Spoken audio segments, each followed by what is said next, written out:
Ya, kebetulan saya tadi turun langsung mendengar dari tim penyidik di Polres Jakarta Selatan.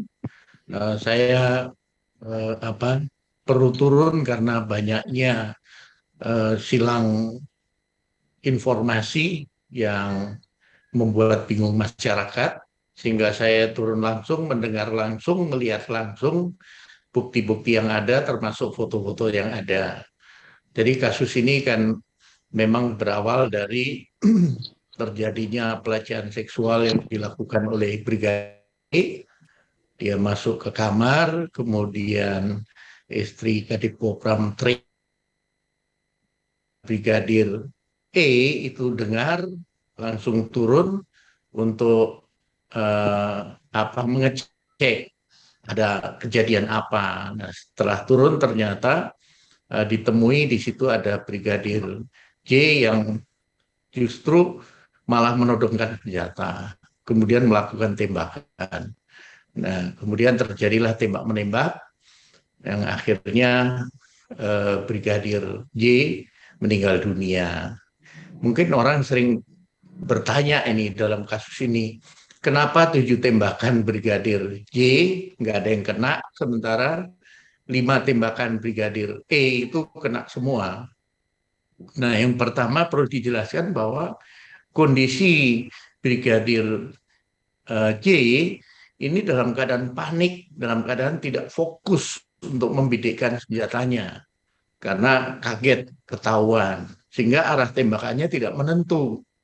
Di samping itu juga terhalang oleh tangga.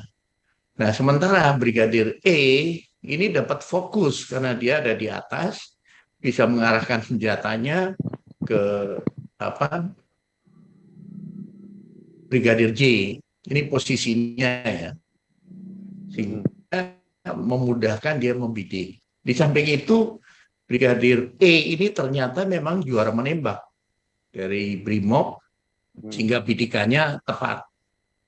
Itu dalam dalam sisi masalah tembakan. Kemudian yang kedua, beredarnya isu masalah ada luka sayatan, kemudian ada luka-luka lebam dan sebagainya. Itu juga sudah kami klarifikasi, kami melihat langsung foto-fotonya, tidak ada luka sayatan. Yang ada adalah luka bekas rempetan peluru atau pecahan peluru.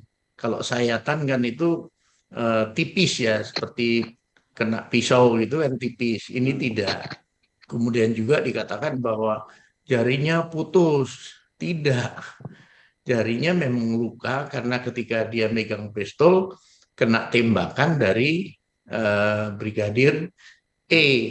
Memang ada di situ jarinya itu luka, tapi bukan putus.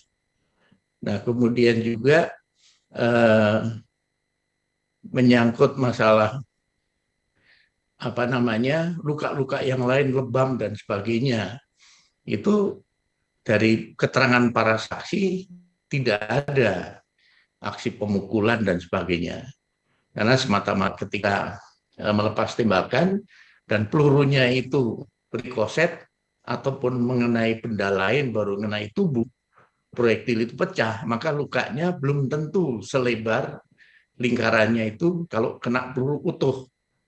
Nah, ini nanti akan dijelaskan lebih lengkap oleh ahlinya ya, dari pihak puslapor, kemudian dari pihak dokter forensik lah, akan dijelaskan masalah penyebab kematian dan sebagainya.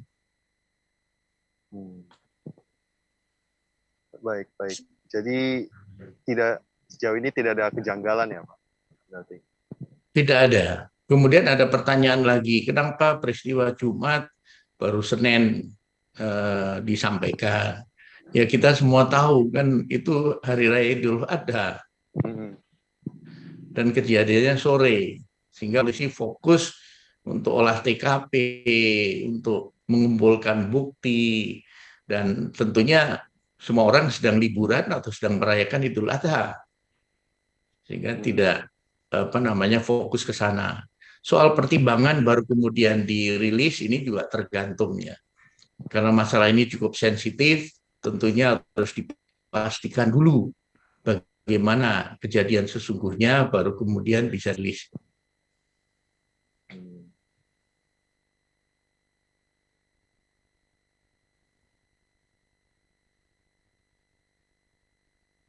Maaf, tadi kepotong sebentar. Jadi ada jeda rilis karena faktanya dikumpulkan terlebih dahulu ya Pak. Iya, iya, iya. Untuk berikutnya ini pertanyaan terakhir sih Pak, kayak apakah sehubungan dengan kasus ini Kadifropam akan dinonaktifkan Pak? Nah, semua kebijakan itu ada di Kapolri. Kemudian kedua, tadi Pak Kapolri sudah rilis akan membentuk tim gabungan, sehingga nanti diharapkan dengan transparansi ini nanti masyarakat jadi lebih yakin bahwa penanganannya betul-betul profesional, transparan, dan akuntabel. Jadi sudah ditangani ya Pak? Iya, iya.